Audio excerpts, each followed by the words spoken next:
Welcome to episode 38 of the 200 movie challenge. And if you're relatively new here, which if you're listening to this, you probably are because no one's listening anyways. Yes, for True. 2025, Soto and I have decided to try and watch 200 brand new movies that we've never seen before. hmm And yeah, it's been a journey and we keep renumbering them, reordering them. Because the original idea was like, Yeah. nope, once it's there, it's there. But you know what? Logically, we got to think things through sometimes and have to go back. So it's good to take sections. But Soto, yeah, hmm we got 6 movies to talk about this week. Realistically, five and a half. And I say that because I'm going to kind of start things off real quick. Because you reviewed a movie last week that I actually wanted to see. And I say that because when Jill and Yeah. we went to go see the Long Walk when we went to theaters, Yes. there's a movie poster there for Weapons, and even then I'm like, oh, I've been hearing good things about it. And hmm so you saw it, and obviously gave it rave reviews. I think it's number 11 on your list currently. So I'm like, you know It what? is. Yep. I looked at my wife. I'm like, do you want to see this? And obviously we watched it together. And so I'm going to say a few things real quick. Obviously, when you were reviewing it, there was something that seemed kind of familiar to me. And I know you're not a Doctor Who fan. There was a spinoff called Torchwood. The third season was called Children of Earth. By far one of the best single seasons seasons ever of anything. I know you kind of have to be a sci-fi Doctor Who fan. This is more adult. So when you explained to me, it felt very Children of Earth. And I'm not going to go into spoiling Weapons or this. So I watched it, and don't get me wrong, Weapons was good. I don't think I have the love for it that you did, and I'm not saying it's bad because I know you were very high on it, but there was something I do. So real quick, I do like the way they told the story. You mentioned it was kind of Pulp Fiction, kind of bounced around character to character. I think that was hmm brilliantly done. So I know I am going to sound like I'm bashing this, but trust me, I actually did really like this movie.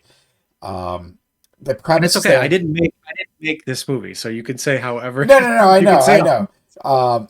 Because it sounds like a Chad movie. We talked about this. The premise is a Chad movie because it's like, okay, Oh why my did God, these? so true. And so I was like, okay, and I was into it. So now, It's obviously, Jill working for a high school, we're looking at that teacher a little different and kind of like a real teacher or something like would never frigging do some of these things. But I know the character, they don't really go into it. Just like, she's kind of overstepped the boundaries a little bit. But yeah, outside of definitely. that, still, we're like, that would never happen. And there was a couple holes. I'm not like, we were like, wait, didn't this happen? Again, this happens when you're going back and almost retelling the story from a different perspective. And even Jill's like, hmm wait, that doesn't make sense. And we were trying to talk things out.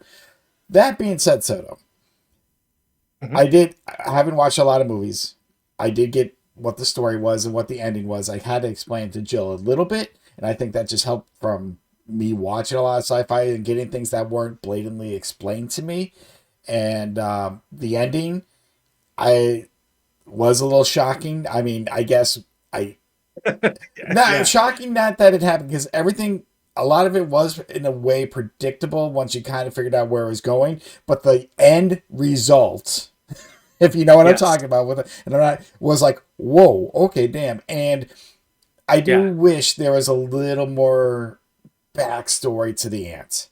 I just felt like there's just Oh, something the missing. lore. Yeah, the little lore Yes. because you know what, I got what they were trying to say, and I got what they were trying, and it's narrated from a little girl, which has, from my understanding, nothing with any character. But I think they did it to create the outsider perspective because basically she's just telling the story that she heard in her town. And she tells, what happens towards the end and, throughout, a little bit here and there. But yeah, very, like I said, I was very into this. And it was very intriguing and it did keep my interest. And this is a good movie. I don't know. I know you mentioned like this is going to be a top Halloween costume. I'm sure people dress up in this. I'm like, I don't know. This ant is going to be memorable in A five bit. years. Um, I hate to use the word iconic. I'm not saying she's iconic, because we've talked about iconic horror killers, but the way they did this was really good. And almost as a parent too, just if I'm looking at each character, I'm like, yeah, that's how I would act. I would not believe this shit. Like this is the teacher's fault. Obviously everything's explained. and it does wrap up. And this isn't a movie that needs a sequel. I don't know if they've talked about a sequel, but it is one of those movies I can see they're doing spin-offs. I hope they just leave this alone, only because certain movies, Soto, do not need more explanation, more backstory, more lore, different characters. But you and I have seen plenty of movies like this where they're like, well, you know what, this got such a good rap. Why don't we just do a second movie? And you're like, why? And then you watch, you're like, why did you do that? So I'm not saying I need more of this. I feel like more might come out of it, but I kind of hope this is just a standalone because I like originality. You know, You know, that's the thing with money, Chad, is that if something is popular, people are going to ask for another one. I mean, I shit. know. Wasn't there like a Rec 2 and a Rec 3 And a or Rec 4. 6? There might be. Okay, like I know there's 4 for sure. I'm not going to that's a indulge into 3 and 4. marginal that's a marginal film. I mean, yeah, it had success, but I mean, these things become franchise. I mean, fuck, Sinister has a sequel, which I probably will watch. I don't know if I'm going to watch anytime soon, but um yeah, I think that a lot of people had the same kind of thirst for lore that you were talking about a little bit. When I saw this movie, and it's actually gone lower when I redid my list, because I think I had it as high as 7, but then I kind of relooked at everything, and I just was, to me, what always I always talk about the end credits and how I feel at the end of a movie, and like what you were just saying, the ending sequence was something that I did not predict, expect. I didn't expect that chaos and that shot and everything like that. And so that wild ride of the ending sequence just kind of really left like a lasting impression on the movie for me. I thought it was really original. I mean, could there have been more lore? Yeah, but sometimes you have to do it in the right way, or else it slows everything down And when you get into exposition. For me, so I mean, I can see your point, and I mean, it's certainly no Battle Angel Alita where you just are never ever going to get the ending of something. yeah, well, I think it that ended the story that it tried to tell, and I think it had an effective way of doing it. I mean, there are when I rethink of it, there's some parts that I'm like, yeah, I don't know, but like overall, like again, the last feeling I had when the movie ended, when the credits had, I was just again on that last sequence and like, oh my god, that shit was crazy. So and it was. And do not get me wrong. Again, they put the story together really well, and there is clues throughout. yeah, Even I caught early on, like, okay, that seemed weird. That's going to come back, and it did. And I will say this, and now I'm going to go into a little spoiler if anyone's actually listening to this. And I know no, you're no, never going to watch Torchwood. Torchwood was more of an adult version of Doctor Who, a spinoff with Captain Jack Hartnett. He is my cat. He's the real Captain Jack. I know the Sparrow fans might think otherwise, but in Children of Earth, it was a miniseries. It was season 3, and hmm the idea. And again, I felt this when you were explaining, not knowing anything. You got to realize I went into weapons really blind outside of what you told me. I tried to for the best, but even when you're explaining it, I got that feel because it was using the essence of children to live longer for like an alien or some kind of being.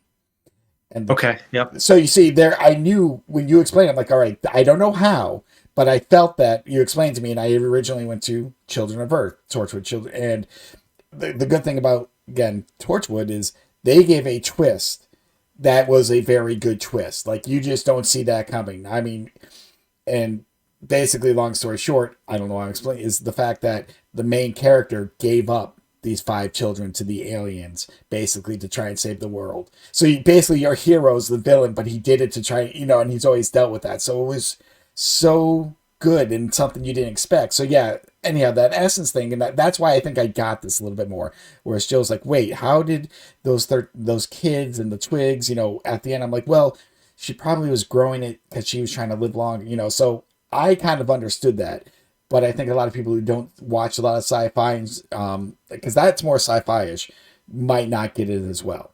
So that's why I say that lore might be there, needed, just even if it's just 5-10 minutes. They have like there's just something missing. But dude, it was. I agree with you. This was freaking good. The acting was great. The main child, the one child who did not, that's still in the class, like it's well acted. This is a well put together movie. And again, I know I shit on it a little bit, but I I just want to say that like I was into it. I just felt like this would have been a top 10 movie sort of. It just gave me a little more. I ranked it at number 15. That's kind of where it's at right now. It's right underneath Coherence and above Megan. So it's just right outside the top 10, but I'm Feels just, right. yeah, so again, I know I've said a lot, but this was really good. I just, if it gave a little bit more history of that aunt, of why, because like they didn't know, like she was just there, and I just wanted, again, doesn't take you 5 minutes, and something, just give us a little more explanation, or maybe there was and they had to cut it. I don't know. I think it could have just helped with what was going on in the bigger picture. Now, again, a lot of things creepy, a lot of things happen, and you're like, what the hell is going on? And I was like that. It's like, all right, I'm in this ride. So I'm with you. This is a very well done movie. It is pretty original, told in the style that we like, because I like things told out of order, as we know with Pulp Fiction Mhm. and even Usual Suspects. So I do like this. I hope this just is a standalone. I don't know if I would go back and rewatch it, even knowing now what happens. I felt like I got the big gist of it, so this doesn't feel like a second watch kind of movie for me. Um, but I did enjoy the ride, and that is the main thing. Even though, like I said, some things were predictable, some things like the end, I did not. Not that I didn't see it coming; it was the end result. That I'm like, Yes, oh shit! it was done, and it was done in a way I didn't see coming. Because yeah, you're right. Most times we can see what's coming, but yeah, I mean, I don't know. I don't want to say we can get a discussion on it maybe on another podcast because I feel like it'd be kind of spoilery to discuss. But um, is what I felt that the aunt character was, or aunt, however you guys say it in the Midwest. Um, I don't know. Like we could discuss that, but again, if anyone ever happens to listen to this, and they won't, it's just I liked a little bit of mystery and that I didn't know all the answers. I thought that that was nice to be in that position. So That is fine. Like I said, everyone's just a little different. So least spoilery I can put it. It's like without getting into a huge discussion about it. That's the least no, spoilery I can say. yeah, I agree. I don't want to say too much. And again, I mean, this part of the discussion isn't because our episode came out today, so I'm not. This isn't going to be its own episode, but the full episode will be there. Hmm. But so let's get into movies that we haven't seen yet, and let's get to your Yeah. first movie. Um, let's just go for it. Tell me what you saw and why did you decide this one? Well, one of your favorite movies of all time is Christopher Nolan's Memento, as we know, right? Oh yeah. And how would you describe that Oh, well, narrative to unfold? that one is very hard, but If you could. basically, the quick premise without getting into it is the reason why I like it. Obviously, I like thrillers, but more importantly, in a way, the movie's told backwards. It shows you the end first. I know there's little scenes Oh, that go forward to connect them, and then it gives you the twist. So, in a weird way, yes, it shows you the end first and then shows you how to get there. So, it was cool. just told very, at that time, Cool. to me, originally. Because, mind you, that came out, what, 2000? It did, and it was one of my awakenings of movies. Mm-hmm. One of the first movies that I saw that I was like, okay, this is one of the best hands down movies I've ever seen. It's most original, way it unfolded, everything was great. Love Memento. Yeah, top five for me all the time. So But what? anyhow. So what if I told you that Christopher Nolan's movie Tenet, which is the movie that I saw, Oh, Nolan did? I didn't even know which that. is Okay. which is a palindrome, Tenet, Yes. as a palindrome, it's the same forwards and backwards, right? What if you watched a movie that was going forwards and backwards at the same time? Okay, well, again, Memento did that very little. There was the forward part, but there were the smaller scenes, if you remember the hotel scenes.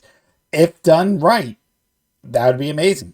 But my now concern, and you're going to probably get into it, is did he do it better? Like, is he copying Memento in a way? Like, is it this and Dad, just. Dad, I am saying that in the shots themselves, people are going backwards and Oh, forwards. okay. Now, all Because right. this That this because this movie, Chad, is actually. it's hard for me to describe what this movie is about. It is a palindrome, meaning that the same way forwards, it's the same way backwards. The narrative thing, and there's time travel involved in this, as Makes you can sense. imagine. Makes sense. Now there are very, very easy to follow time travel movies that are, my favorite movies of all time. I'm going to say Back to the Future and Terminator 2. I've said that a gajillion times since 2021, since we started this. There's no mystery there. Okay. And there's really complicated time travel movies. First movie that comes to mind is something like Primer, that is very like, what the fuck? Like when you're trying to follow it, right? But at Hmm. least when we watch a movie as Americans, we're so used to a linear storytelling fashion, right? And I mean, people play with that. We talked about Pulp Fiction just now, of how you can kind of go to different parts of it, but we start to piece it together in a linear fashion, right? Oh, okay, yep. Now I see how that connects to this. And the same thing with weapons, right? Oh, okay. Now I'm seeing it from this perspective. It's actually really about this. But we put that line in our head, like we're putting that puzzle together.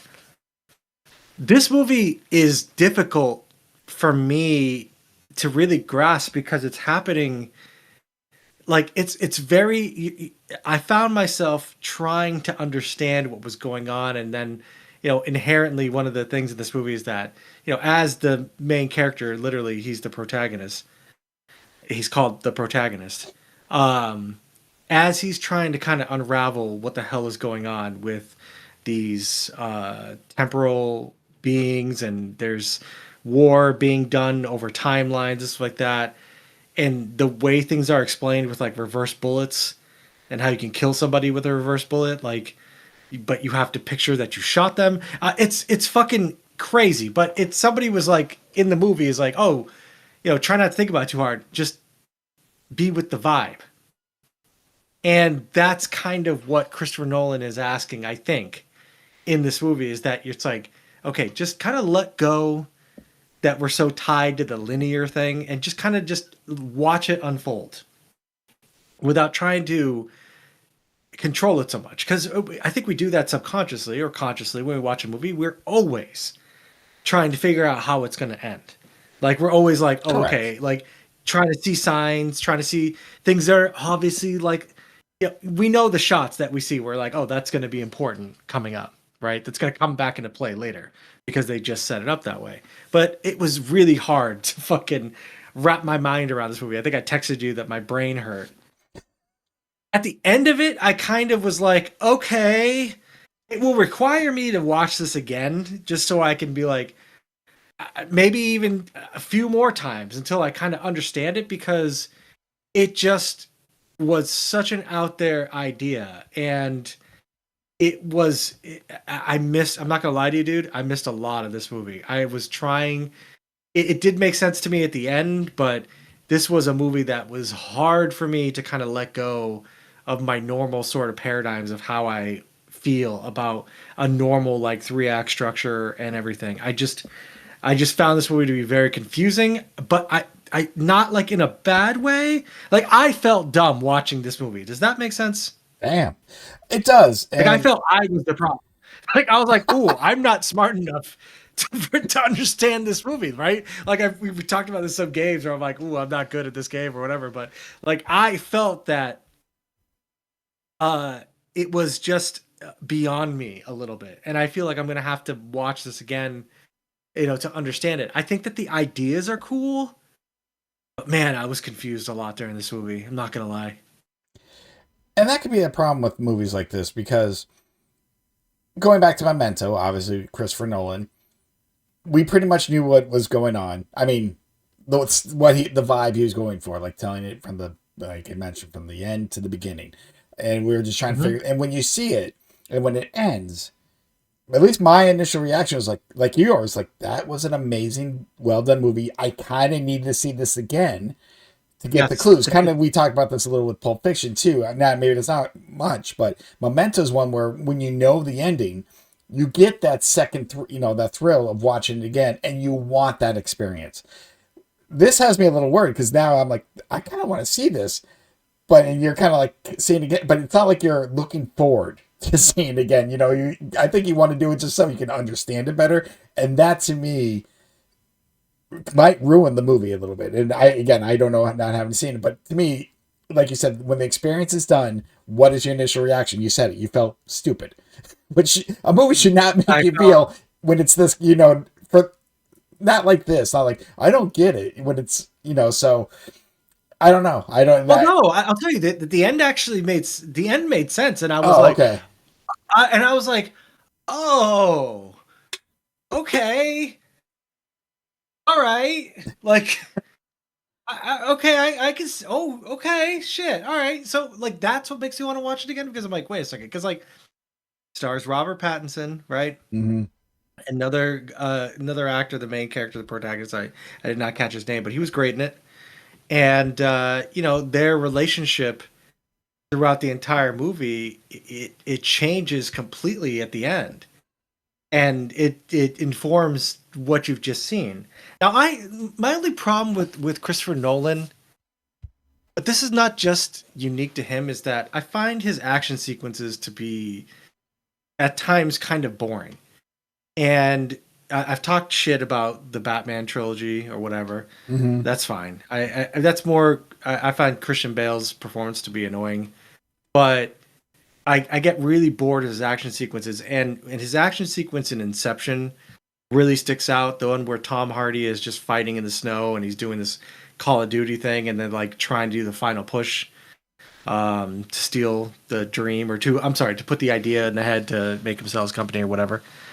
I just found that sequence to be boring. And in Tenet, there's an action sequence, a climactic action sequence that is that kind of level of boring to me, but also was confusing because of people were going in reverse and other people were going forward, but that was the plan. So it's very confusing. Again, I don't think it was a bad movie. I probably will watch it again, and if I understand it, I know there's TikToks and YouTubes of people breaking down this movie, but again, this movie just made me feel like I was dumb. Okay. So I guess the main Hmm. question is, where are we putting this on your list? Your Yeah. 89th movie, which made you feel dumb but was decent. Where are you Okay. putting this on your list? Listen, it's better than Oppenheimer. A lot of things are on your list. That's a top 60 movie. Well, Well, I Oppenheimer's kind 60 of right I now. kind of feel bad about Oppenheimer. I was reading and I was like, I really put Slaughterhouse over, but you know what? I'm gonna stick to my guns on that one because I was very, emphatic and I'm gonna believe in myself. Um, I liked it. I liked it more. I liked what he was trying to do, and I appreciated it. Um, and again, I'll probably watch it again. But where does it rank? It's a very well done movie. It's boring, kind of. I don't know. Cinematography. Right now, I think I'm gonna put it at 32. All right, so right underneath Demon Slayer, and we'll be Hmm. right above Nosferatu. Yeah, Still I not think bad. You know what? That's a top half movie. That ain't bad. that's fun. That ain't bad. And you know what? Robert Pattinson's growing on me. I'm sorry. My wife can make fun of me, and she definitely has about watching Rock because Robert Pattinson. I've seen a few. He's like tying Ryan Gosling at this point. But I don't think he's a bad actor. I know he was in Twilight. I know that's where he got his thing, but I don't hold that against him. Um, We gotta start somewhere. he's doing the best. He's doing his best right now, trying to be in some stuff. And I'm not saying I like everything, but like last year, one of the craziest movies I saw was The Lighthouse with him and Oh Willem Dafoe, yeah, I remember you talking and about that that. movie was fucking crazy.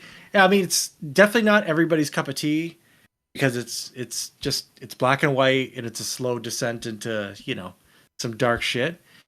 But for me, some of the performances in that movie were just fucking crazy.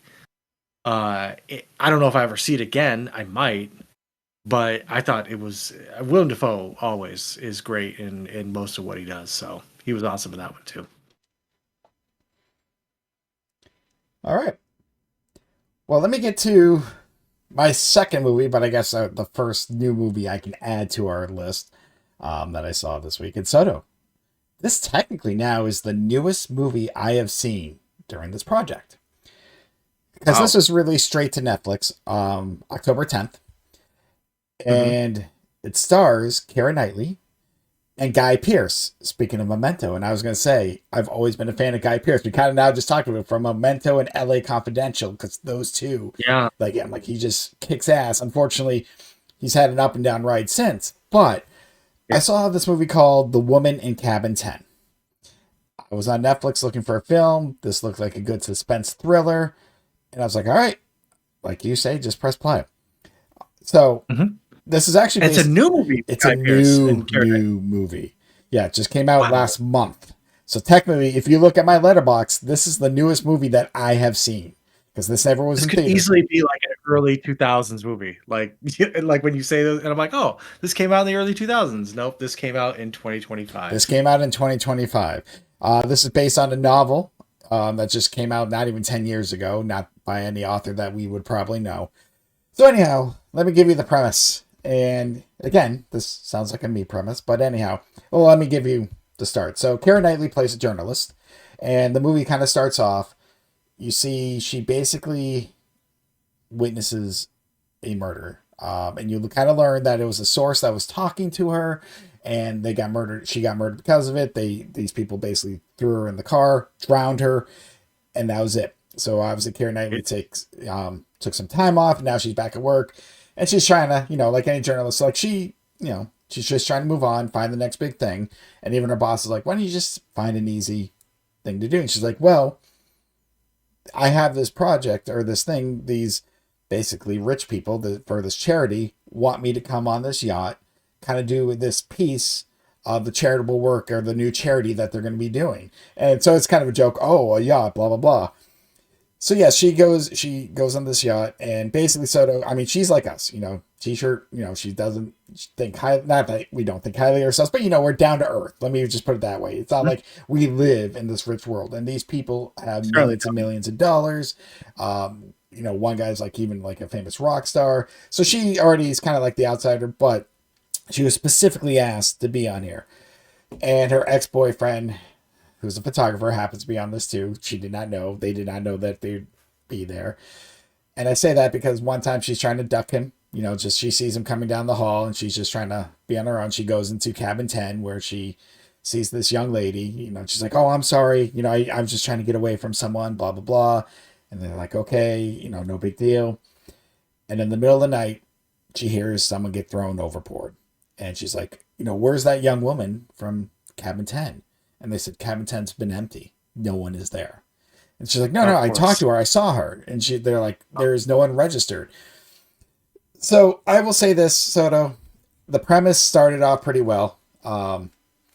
But me and you have seen plenty of movies where you can figure out, because obviously all these people are like, well, first of all, is it this person, this person? Is it all of them? Or, they try to put in, is she just going crazy because she witnessed someone drowning and now she's out there in the middle of the freaking ocean and that's what she's seeing? And you're like, no, it doesn't feel right. This doesn't seem like one of those kind of movies. This is very much a whodunit kind of thing. But there's more to the story to it. You also find out that kind of the main guy, Guy Pierce, his wife has cancer, and that's where all this charitable stuff is trying to come in. They're trying to start the charity based on her behalf and stuff like that. And so that's kind of the underlying story. But overall, a lot of things get lost in this Soto. Like it feels like this was going in the right direction. It feels like, okay, you're trying to figure out what's going on, but you're like, it can't be this. It can't be this obvious. And a lot of things are pretty obvious. Hmm. So that kind of ruined it for me a little bit. But the cast I love. Keira Knightley's great. Guy Pearce is great. Um, I can't. There's the guy who plays the governor from The Walking Dead, David Morrissey, who's also in Doctor Who. He is great. So a lot of it was just there. It was just, again, I think I kind of said this about certain movies in the past. It's just like it was just too predictable. But you know what? At least it was done in a fun way, because I will admit the one thing it did correctly is, in a way, it solved it or told you what was going on halfway through. Because you watch a lot of Mhm. these movies, you get the big twist, the big reveal at the end of the movie. And you're like, okay, this happened in the middle. Like they kind of give you the answers you've been looking for, but then create a new question. You're like, oh shit, okay. And that was the Yeah. cool part. So you're like, all right, because it's something you expect. It was something you might know is going that direction, but now there's more to it. So you're fine with the first half. You're like, okay, whatever. Now what the hell is going on here? So this is new. I don't want to spoil it too much, but overall, Soto, yeah, this is a lot of it's run of the mill, and this is your typical thriller. Not like Tenet. You kind of can figure out what's going on. They tell you point blank, and you're like, okay, I'm along for the ride. But I think I was a little disappointed. I think the second half might have saved it. Some people might say it's the Mhm. other way around. They like the first half because they were trying to figure out the mystery. But again, we've seen a lot of these movies where I think you kind of know the direction's going. And Guy Pearce is just awesome in anything he does. Like I said, I always loved him as an actor. Um, but yeah, there was not much to this. Karen Knightley does well. Obviously, the fact that they kind of try and say she could be going mad, and she's really second guessing herself, and yeah, you're just trying to figure it out, and it is pretty obvious, but at least they don't make it the whole movie. And I think that I appreciate it. And they gave me a whole new twist or a new storyline to follow. You're like, okay, now what's going to happen? And that's the one that you kind of stick with a little bit. So, yeah, this is your typical. I will say we've talked about it. This is a popcorn flick. You know what? If you and your wife or you and your loved ones want to watch a thriller, an easy to watch suspense, you don't have to think too much. This isn't bad. It's not great, but it isn't bad. Um, Nice. so I now leave it at that. Again, not that we always joke, no one's listening. Um, They yeah, are, no, and I I'm just not. I don't want to kind of spoil it, but if you're watching, if you do watch this, just it's typical. Mhm. So where do I put this? Is now the big question. My what 96th movie. Yes. 96. Um, yes, it is going above the Ron Clark story. That's our ongoing joke with the last 4 or 5 episodes now. Um, I mean, yeah, I think that we're pretty consistent with that. 4 or 5 episodes. I think that's been the last. I It's don't been know where. longer. Um, this is going to be Going a little forward. above the middle. So definitely top half. I think I'm gonna put A it little at above well, the no, like middle. number 38. I keep thinking that my halfway point's 40. Technically, my halfway point's out 45. That still Yeah. just bewilders me. But right now, I feel like 38's a good spot. This is the area of decent movies where, like I said, I don't hate this movie. It wasn't bad. It was enjoyable. I just it was predictable, but it did offer me something new. And like I said, Keira Knightley and Guy Pearce, they're just both awesome at what they do. So, yeah, The Woman in Cabin 10. Just came out a month ago, and the newest movie I've seen. And yeah, that's pretty much it. I don't want to say too more, but there isn't really too much more to say without giving away anything. So Right. that's it. Cool. 38, right underneath Tucker and Dale versus Evil, which is just silly. Again, another kind of popcorn flick, just a different style. So, Hmm. but Soto, for your second movie, is a movie I keep wanting to see myself, and I don't know why I haven't seen this one yet. Um, Yeah. so now I'm really curious. I mean, maybe just because I've seen so many TikToks and shorts, I kind of know what happens a lot through this. But a part of me Yeah. surprised you haven't seen it. I don't know why. I just felt like this might have been something you've already seen because it's what now 6, 7 years Ah, old. So, but go ahead, yeah. Soto. Sarah. What's Yeah. Sarah watched it, and she told me about it. But again, we started this project because we weren't watching movies. I felt behind on a lot of the things that I felt I should have seen. And that movie. The second movie that I watched was the movie Joker, starring Joaquin Phoenix. And yeah, of course, there's nothing. We've seen all the memes and we've seen everything that's going on with this movie by now. It was a big hit when it came out. I won't go too much in the plot. It's the Joker. If you watch Batman, this is his origin story, but it's done in a completely different way than you would expect. Um, I think I called this movie when I was watching it with Sarah mental illness, the movie. Yeah, that sounds about because right. Joaquin Phoenix like has is mentally ill, and he does a great job. Um, I had seen Inherent Vice, which I was thought it was okay for him this year, but I'll tell you right off the jump, like his performance is amazing in this movie. Um, just the way that it's also like professionally done.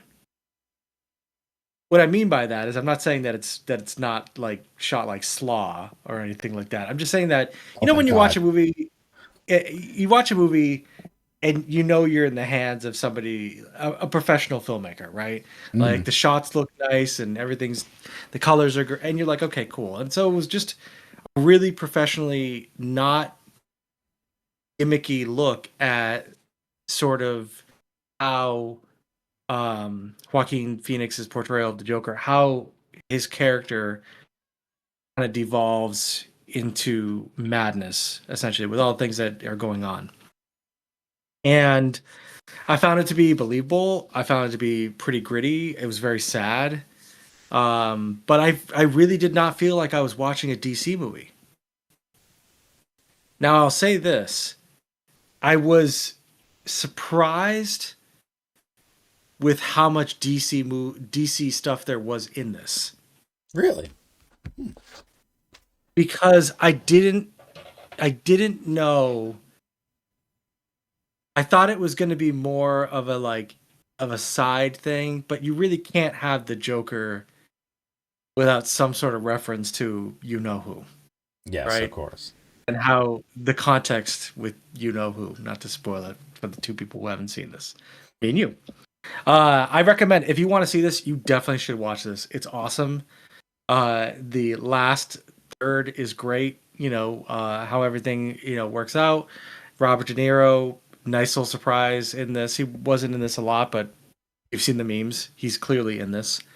Um, and I thought it was just a very mature way of looking at a really really sad thing. Again, I was just surprised with how much it tied into the DC universe, especially towards the end. But I think that and I feel pretty comfortable saying this that this performance is to me as iconic as Heath Ledger's performance in The Dark Knight. Um, it's more, it's a little bit more nuanced than Heath Ledger's portrayal. Heath Ledger just gets thrown in there and then he just goes wild, right? In Dark Knight. Correct. And he has an iconic performance in there. But this is more like the slow build up to the character, um, with just a really great and believable payoff to becoming that character that we all know as the Joker. So I thought Joaquin Phoenix did an amazing job in this film. I think he's a great actor, and I think this story was really well done. Um, I have I am interested in seeing the sequel, but people tell me it's one of the worst movies ever, or sequels. So it probably is the one with Lady Gaga, which you have seen in Yeah, I've some of heard. your top movies. But now I feel like I have to, because like a scientist, I have to know. You Right? you started the ride. You kind of have to finish it. So As bad as going into it, and sometimes you go into things and you're like, okay, I know this is going to be bad, and you can be surprised. I'm not saying I'm going to like the second one, but I'm just saying that when something is hyped up so shitty, sometimes I'm like, oh, it wasn't so bad. The opposite is true too. Like it's yes, overhyped. I'm like, okay, that wasn't as great as I thought, and so there's that little bit of a letdown. So I'll check it out. I have no problem checking it out. But this, I highly recommend this movie. I thought, again, great performance. And if you are a fan of Batman, it's kind of interesting. So I was not expecting that tie-in. So, but overall, awesome movie. And once you're free of this hellhole project that we're doing, and you want to watch a movie just for fun because it's not mandatory, you should definitely check this out. yeah, that's surprising because again, I obviously know a lot about the Joker. I haven't seen it, and like you just said, I felt from my understanding was in a way it was a standalone with no. But by what I mean is no real tie-ins to the rest of the DC universe. But it does make sense because you can't have a Joker movie without some even references or It's in whatnot. Gotham. Whatever. It's in Gotham City. Like it takes place in Gotham City. Yeah, you You can. know what I mean? Like can't get away from that. Like at first I was like, is this gonna be New York? And it's like, no, welcome to Gotham. Like when we hear Gotham, we only think of one thing. Correct, You know, 100%. it's And like, oh, okay, I know who lives there. but yeah, I You think know, and you're. there's Arkham Asylum is in this too. So I mean, Well, come on, yeah, so come on, I think you're right with come the on. Heath Ledger thing. We've kind of talked about this. I mean, I think it helped not just the performance, but he had just the overall, just the other cast that he could work off, even when it was him and just Two Face. And he did steal a lot of the scenes, but I think from He my did. understanding with the Joaquin Phoenix Joker, it was just you experience more of the madness of the character, and I think that's Oh, what intrigued. absolutely. Yeah. So, but this isn't about what the rest of the world thinks, Soto. This is about what you think. And Soto, this Yeah. is your 90th movie. Joker is your 90th 90th movie. movie. 90. Ooh. Joke. Did you ever think you were going to get to 90? So this is like, we're here. I pictured it. We talked about it, We always joke and about it. Now you're here. we always are like, "Oh my god, it's gonna be terrible." Um, Maybe that's why I've been trying to watch good movies, so I don't just think about the rest of my list. I only worry about my top 20 and where good movies are gonna fit there. Um, but this to me is it's in the top 10 of the movies that I've seen this year. Ooh. And it is going to be number 10 for me as far as movies that I've seen. So this will bump out Lawrence of the Arabia. long-standing Lawrence of Arabia, which of course, beautiful movie on its own. But Joker was just, it was so well done, um, quality-wise, and handled so great, and acted so great, and pretty satisfying towards the end there too, which is a big thing. So right now, it's in my top 10. Damn. Lawrence of Arabia out of the top 10. I never thought I would see the day. I thought that was going to stick there. I know you've reworked your list a couple times. So, number Second 11. movie I saw this. Pretty sure it's my second movie I saw this year. Yes, because your first one was Oppenheimer, which is number now, whatever, Yes. 62. It got bumped down a That was couple. on New Year's Day that I Yeah. watched that movie. We all know. Wow. Just, that was a long time ago. Yeah, man, we're in November now. We Like are. we're in the end game. We are. So, I've been off all week, and which has helped for a lot of reasons, more or less rest, but also gives me more time, that I've had now in the mornings just to like, hey, I can watch something. I can just kind of put my feet up, not worry about it. So I got another movie. Actually, I have two more, but we're not talking about. We'll get there soon. But I had no idea what to watch, and I went to Tubi. Actually, hold on. I now remember why I decided this. Hold on, Soto. I forgot about this. Hold on. No. Race the Tubi. Well, I did go to Tubi. If you remember earlier this year, I went to ChatGPT and I was just like, give me 5, 10 random movies of a lesser known that are free and streaming. And this is how I saw the movie Coherence, which was actually close to a Yes. top 10. I think it's like 12 or 13. I don't have my Yep. list. And so I'm like, you know what? I'm going to do this again. I want to see if I can find maybe another hidden gem, something different. And it gave me a couple repeats, Coherence. It actually gave me Only Lovers Left Alive. And I'm like, well, Soto Which I already saw saw. this. I'm like, I can't, I don't want to, I already watched Weapons, which we both, I'm like, I need something new. And then it gave me this movie called 3 Day Weekend. This movie came out in 2019. And it's now, sounds very simplistic. And again, very much like something I would enjoy. But basically, the quick premise before I can get to why I was very intrigued with this is the fact that a guy who's just out there camping in the woods is witnessing what has become a kidnapping. Now you think, okay, this sounds simple. This sounds, maybe things we've done, typical thriller. Mhm. Now, first of all, this is an independent film, but this does not feel like an independent film. We're not watching Sharks of the Corner Slaw. This is actually more, for lack of better terms, a well done independent film. So I'm going to say that because there was Mhm. some quality in the watch. So the second, there is only four actors, or four actors and actresses. Four, that's it. that carries Huh? this whole movie. Now, I'm not even talking about background characters. 4 people appear. That is it. Third, Hey. this is what got me very interested. This is the one that's now going to put you on like, what? Soto, there's no dialogue in this movie. Oh no, Chad. Oh yes. Now I Oh say no. I say no dialogue, and I that Uh, doesn't mean there's no words. Sometimes, and there's very few, but there'll be times like where they talk to themselves like, "Where the fuck am I?" But they don't. There's no backstory that they're saying. Like even in their head, it's not like they're like, well, this and that. Now they do in the beginning. So the reason why this guy's camping is because his girlfriend kind of broke up with him, and he's going all emo and shit, and he just wants to get away from everything. He's never camped. He actually bought like all new equipment. He's like, I'm going out in the middle of the woods. And his friend, they show the phone, and like he's having the conversation. So this, just like you've never done this. Like, I'm just going away. I'll be out there for a few days. I'll come back to work. Basically setting up why he's out there. But yes, he's basically going all sad and sappy over his girlfriend. And yeah, so there's no dialogue, and it fucking works. It friggin' and it works. worked. Now there's more of a backstory because there's one woman, the one that gets kidnapped.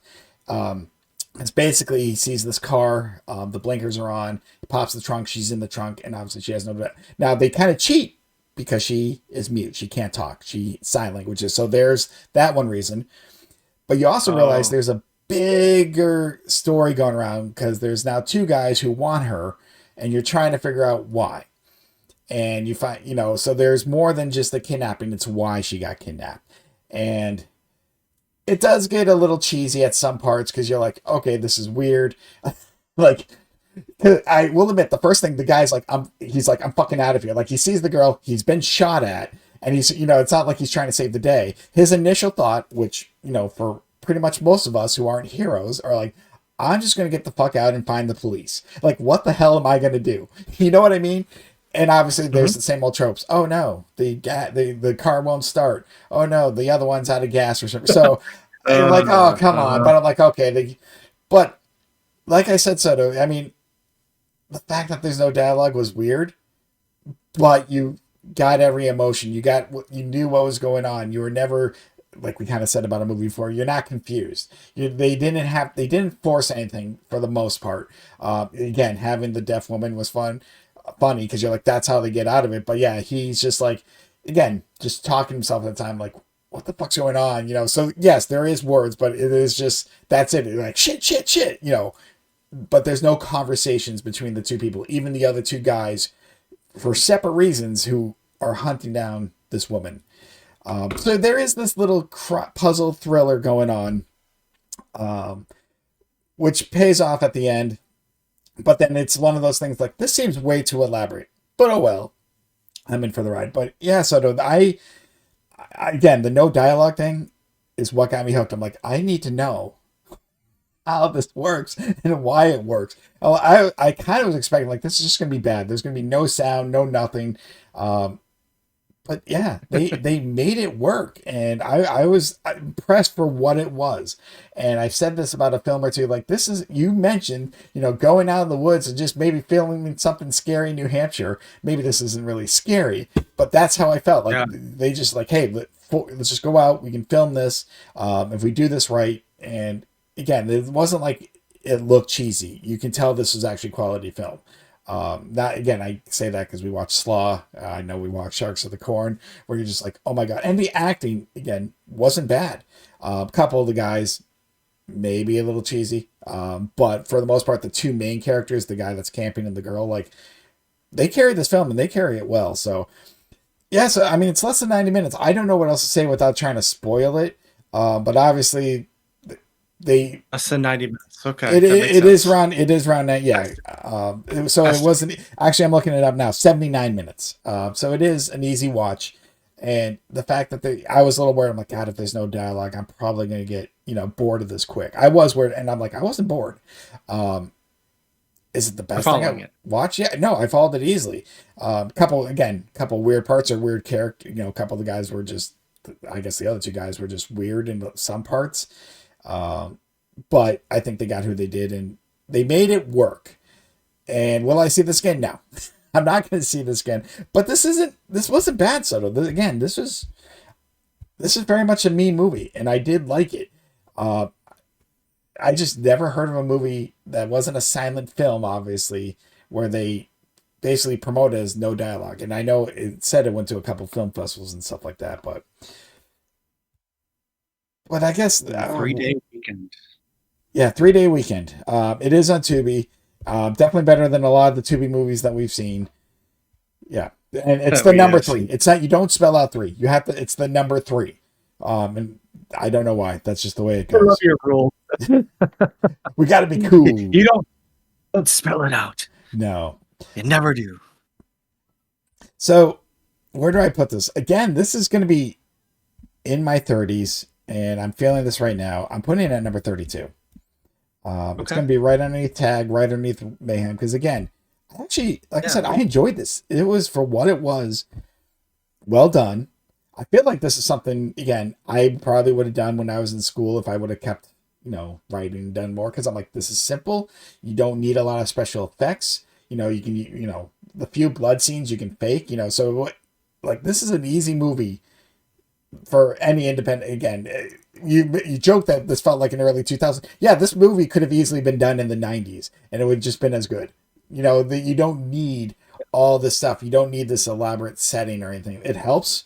Sometimes you just need a fucking forest in the middle of nowhere, scary ass water, and a decent story. That's it. That's it. You don't need all this stuff. Just keep me interested. Right. And it did. It wasn't like it didn't get old. It didn't get, because again, this kind of movie, when you have a gimmick, for lack of better terms, you try to play to that gimmick so hard, you ruin what you're trying to say. And this movie never did. Yeah, maybe some parts are unbelievable, but at the same time, that was just part of the whole story. So it was decent. I would definitely say if someone wants a lesser known independent flick, definitely check it out. I think it's on Tubi.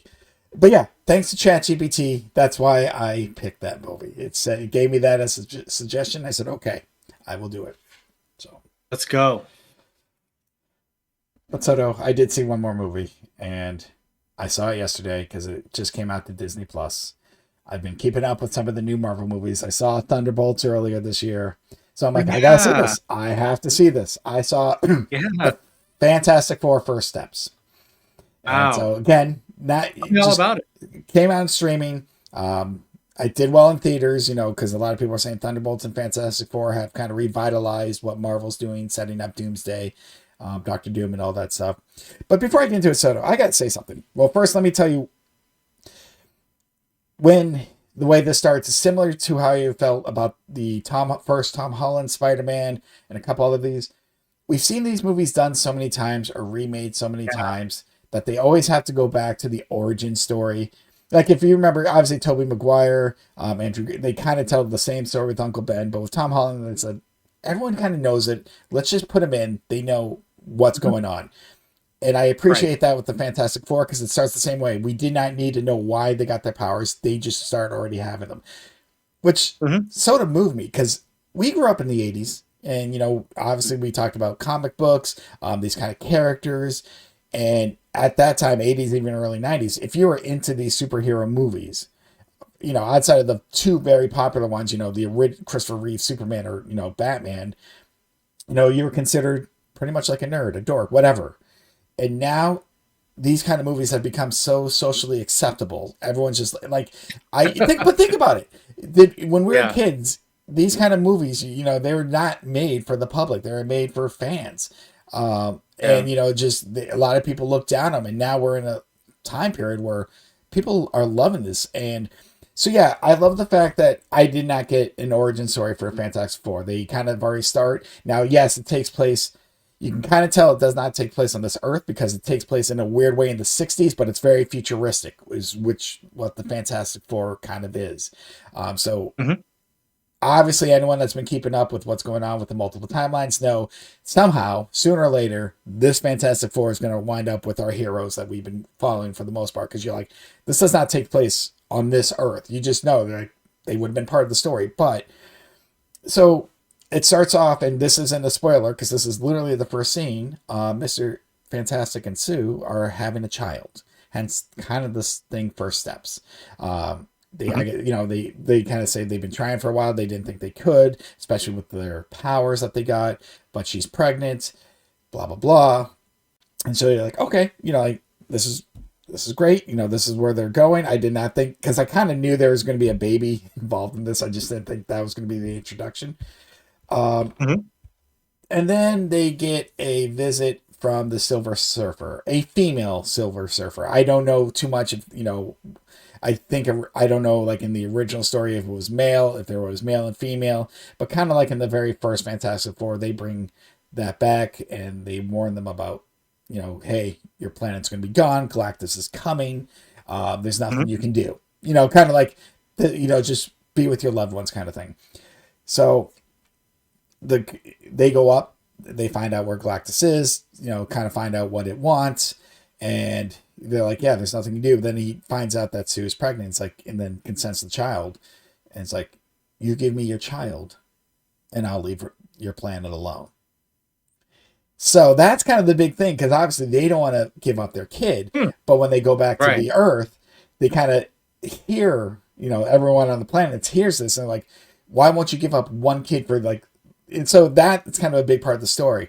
Um, they do Silver Surfer great. They do the character Galactus great, who was kind of teased in Eternals, which was a very shitty movie, but there was that one thing that was out there in the middle of the ocean. But Soto, I can see why this did well. This was fantastic. I mean, I didn't mean to use that word because it's called Fantastic Four, but this was fucking well done. You like all the characters. I know, and I believe his name. It's been a while. We talked about Stranger Things. Eddie Munson, I think that's the character's name that died. Spoiler if you haven't seen the final season. Yes. Yeah. The actor Yep. plays Johnny Storm in this. It took me a He second. I'm does. like, I kept looking. I'm like, why do I know that face? Why do I? And then I'm like, oh, there it goes. Just.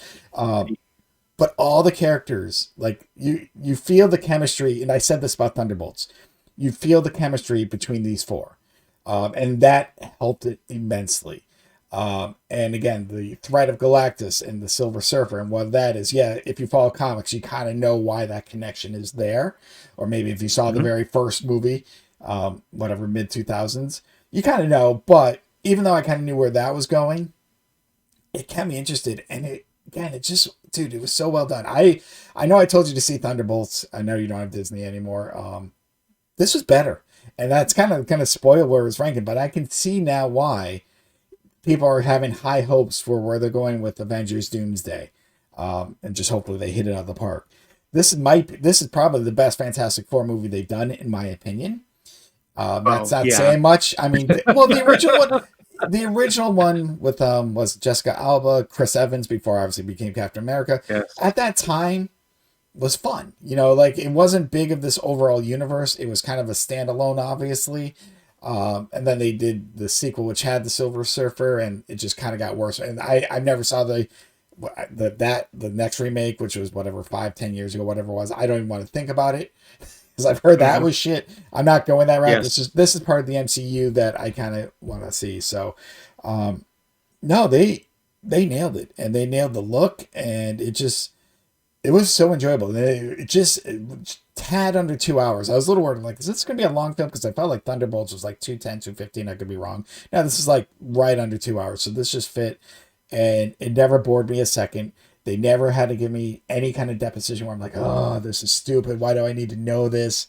Where you're getting, we talked about backstory. There's no over long explained backstory. You kind of just knew what was going to happen or knew what was happening, and that was it. I don't follow the Fantastic Four comics that much, so I feel like there's a couple side characters from those comics which I did not get the reference, but it was an overall importance to the story where it mattered. Mhm. You know what I'm saying? Like, Sure. okay, I feel like that was like an Easter egg for people who like this. I'm like, I just don't know it, but the movie as a whole was fucking good. Wow. It was, and I am very excited. Again, the next steps. I think Doomsday is coming out next year. I don't know what movies are That coming is. out in between. I think there's a new Spider-Man, and I think is there a new Thor? I'm not 100% sure. I don't know. I do not know Phase 6, 7, 8, 9, whatever it is right now. Oh my God, I've lost track. I Yeah, know, I but lost the basically, plot. I'm basically saying, where this is going to Doomsday. That to me is like the next real big step. And I know there is a new Spider-Man movie, Brand New Day, that's going to come out next year, right before Doomsday. So there is still a lot more to come. But where do I rank this? Where do I rank The this? question of questions. Oh, it's not going to break my top 10 at the moment. I'm going to let this sit. Ooh, all right. So this is tough. At the moment, The current moment. I feel like this is number 13. I feel like it. Wow. I Okay. kind of, at first, I was looking lower, and then I kind of like, no, I liked it better because I was going to go like under weapons and Megan and kind of like in that area. And I do like coherence, and then, yeah, and I just like talk to me was really good. This could go up a couple, Mhm. but right now, this is where I feel like it is. Yeah, so right now it's going at number 13. I don't know if that will change later, but right now this is just a good gut feeling. But yeah, so this is ever since this might be one of the best things since Endgame. And I'm trying to think through. Well, It's been a dry spell since Endgame, that's for sure. I mean, I Outside of do the like show. Guardians of the Galaxy, so I mean, I had fun with it because 3 was after, right? Yeah, so I do like them. There's a little bias of the Guardians of the Galaxy, but I just think as a whole and where they're setting up the story, and this was a good introduction to, like, if we never knew about these characters or if there was none of these other movies that have happened twice, this was a very good introduction. But the fact that, like I said, we didn't need a backstory. We knew what happened. We knew how they got their powers. We knew who they are. I did enjoy that. Like, just get right into it. Tell me what's going on. Oh, okay. This is because I didn't know much about the villains. I just I knew who Silver Surfer was. I'm like, okay, Silver Surfer's in this. Great, Galactus. Okay, makes sense. It freaking makes sense with who to have in the very first Fantastic Four, but it worked. And not only the end credit scene sets up a little bit, but the ending of the movie kind of sets up a little extra too. You're like, okay, this isn't over, but where are we going? I like where we're going, so I will say that. They hit it out of the park with the last year. I do agree. Thunderbolts is great. This is so much better. And yeah, I'm going to leave it at Whoa. that right now. So if you get a chance, I'll get you Disney Plus. At least, if I know you're watching all these other movies, maybe when this dies down, you're like, yeah, let me catch When up on this is Marvel. all over. Yeah, like I'm not catching up on any more of the shows. I think I watched it through COVID just because there wasn't much coming out. I'm like, I don't want to see all these shows anymore. Just give me the movies. This is kind of what the more important thing. But yeah, that was what movie 98. So if I watch 2 movies next week, Soto, I'm going to be at 100. 100. 100. You did it. And well, we're not there yet. Just because I got 100, we still got 21 more to go to Yep. finish this because I know we've watched quite a few that are the same. So Hmm. that's the only downfall to duplicating movies, but we're getting there. So, but I will say this: I don't know if we're gonna do it this week. We talked about it, maybe this week or next week.